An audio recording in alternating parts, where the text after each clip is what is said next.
السلام علیکم میرے تمام بہن بھائی، امید کرتی ہوں کہ آپ لوگ سب ٹھیک ٹھاک ہوں گے، خیریت سے ہوں گے۔ مجھے اپنی دعاؤں میں ہمیشہ آپ نے یاد کیا ہوگا۔ ٹھیک ہے، آج میں آپ لوگوں کے لیے ایک بہت ہی اچھا وظیفہ لے کے آئی ہوں۔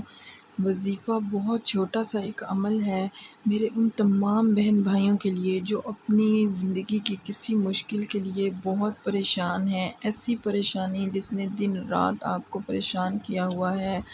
آپ بہت زیادہ اذیت میں ہیں۔ ایسی پریشانی جس کا کوئی حل آپ کو نظر نہیں آ رہا، اس پریشانی کے حل کے لیے آج آپ کے پاس میں ایک وظیفہ لے کر آئی ہوں، آپ کی خدمت میں حاضر ہوئی ہوں۔ ایک چھوٹا سا عمل جس کو کر کے آپ اپنی اس پریشانی سے نجات حاصل کر سکتے ہیں۔ کرنا آپ نے کچھ بھی نہیں، آپ نے 5 وقت کی نماز کی پابندی کرنی ہے۔ جیسے کہ میں آپ کو پہلے بھی بتاتی ہوں کہ آپ نے کوئی بھی عمل کرنا ہے تو آپ نے نماز ضرور پڑھنی ہے۔ 5 وقت کی نماز کی پابندی کرنے کے بعد آپ نے کیا کرنا ہے؟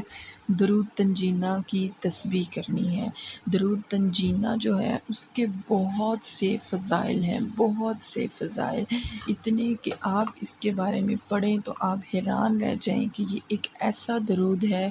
جس کو پڑھنے سے آپ کی دنیاوی مشکلات تو دور ہوتی ہی ہوتی ہیں، آپ کی آخرت کی مشکلات بھی دور ہو جاتی ہیں، ہماری وہ تمام حاجتیں پوری ہوتی ہیں، ہماری وہ سخت مشکلات کو اللہ تعالیٰ حل کرتا ہے، ہماری عرض کو قبول کرتا ہے۔ کس کو پڑھنے سے؟ درود تنجینہ کے پڑھنے سے۔ میرے وہ تمام بہن بھائی جو اپنی زندگی میں کسی نہ کسی مسئلے، کسی مالی مشکل کی وجہ سے، کسی ایسی ناگہانی آفت کی وجہ سے یا کسی ایسی بیماری کی وجہ سے جس کا کوئی حل نظر نہیں آ رہا، ان سب تمام حاجتوں کے لیے، ان تمام ڈر کے لیے، خوف کے لیے، وہ تمام آفتیں جو آپ پر آئی ہیں لیکن آپ کو ان سے نجات حاصل نہیں ہو رہی، میں نے آپ کو آج یہ عمل بتایا ہے کہ آپ نے درود تنجینہ کی تسبیح کرنی ہے 313 دفعہ۔ تھوڑا سا آپ کو ٹائم لگے گا، درود تنجینہ کی آپ نے تسبیح کرنی ہے، لیکن اس کی فضیلت اتنی ہے کہ 313 دفعہ ابھی آپ کی تسبیح ختم نہیں ہوئی ہوگی لیکن آپ کے مسئلے کا حل ہو چکا ہوگا، اللہ تعالیٰ کی بارگاہ سے ہاں ہو چکی ہوگی، آپ کی زندگی کی تمام مشکلات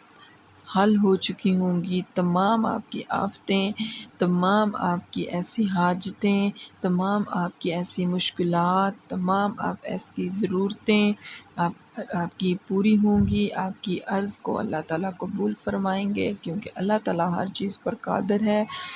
ہم نے رسول پاک صلی اللہ علیہ وآلہ وسلم پر اور ان کی آل پر درود بھیجنا ہے، آپ نے کرنا کچھ بھی نہیں، آپ نے 5 وقت کی نماز پڑھنی ہے اور نماز ظہر کے بعد آپ نے 7 دفعہ پہلے درود شریف پڑھنا ہے، پھر آپ نے 313 دفعہ درود تنجینہ پڑھنا ہے اور پھر آپ نے 7 دفعہ درود شریف پڑھنا ہے، درود شریف کی تسبیح کرنی ہے اور آپ نے اللہ تعالیٰ کی بارگاہ میں رو رو کے دعا کرنی ہے اپنی مشکلات کو حل کے لیے، اپنی تمام ان آفات کے حل کے لیے، کیونکہ اللہ تعالیٰ ہر چیز پر قادر ہے۔ اگر آپ اس کے ترجمے کو دیکھیں، آپ اس کے ترجمے پر غور کریں تو آپ یہ دیکھیں گے، یہ دیکھیں وَيَا قَاضِيَ الْحَاجَاتِ کہ اے اللہ ہمارے درجات کو بلند کرنے والے، وَيَا كَافِيَ الْمُهِمَّاتِ ہماری حاجتوں کو بھر لانے والے، وَيَا دَافِيَ الْبَلِيَّاتِ ہماری بلاؤں کو رفع کرنے والے، وَيَا حَلَّ الْمُشْكِلَاتِ ہماری سخت سے سخت مشکلات، یا اللہ ہماری ایسی مشکلات جو حل ہوتی ہوئی نظر نہیں آتی، اغثنی اغثنی اغثنی ہماری ایسی مشکلات کو حل کر دے، ہماری فریاد کو پہنچیں اور ہمیں اپنے رسول تک رسائی دیں، میری عرض کو قبول فرما، یا الہی انک علی کل شیء قدیر کہ الہی تحقیق تو یہی ہے کہ تو ہر چیز پر قادر ہے۔ ٹھیک ہے، تو یہ آپ نے عمل کرنا ہے،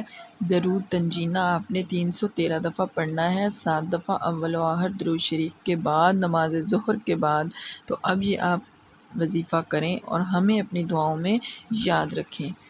میرے اس چینل کو سبسکرائب کریں اور میری ویڈیو کو آگے شیئر کرنا نہیں بھولے گا۔ جزاک اللہ۔